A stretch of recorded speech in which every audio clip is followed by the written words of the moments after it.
মাননীয় স্পিকার, কিছুক্ষণ আগে আমাদের সর্বশ্রদ্ধেয় মাননীয় সংসদ আন্দালিব রহমান পার্থ যখন বক্তব্য দিচ্ছিলেন, উনি যখন বললেন যে সংবিধান যারা ছুঁড়ে ফেলতে চায় তাদেরকে স্বাধীনতা বিরোধীর সাথে উনি অ্যালাইন করলেন, ট্যাগ করলেন মাননীয় স্পিকার। এবং তখন ট্রেজারি বেঞ্চের সম্মানিত মাননীয় মন্ত্রী যারা ছিলেন তারা সেটাকে টেবিল চাপড়িয়ে সেটাকে সমর্থন দিলেন।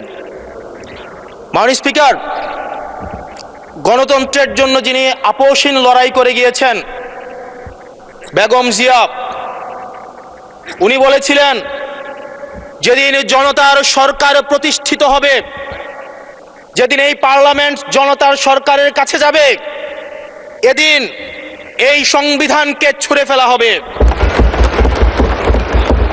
আজকে বাংলাদেশ রক্ষা পেলে, আর এই গণতন্ত্র রক্ষা পেলে এই সংবিধান হলো আওয়ামী লীগের একটি ইশতেহার। এই সংবিধানকে সেই দিন জনগণের সরকার আসবে, সেই দিন এই সংবিধানকে ছুঁড়ে ফেলে দেওয়া হবে। এই সংবিধান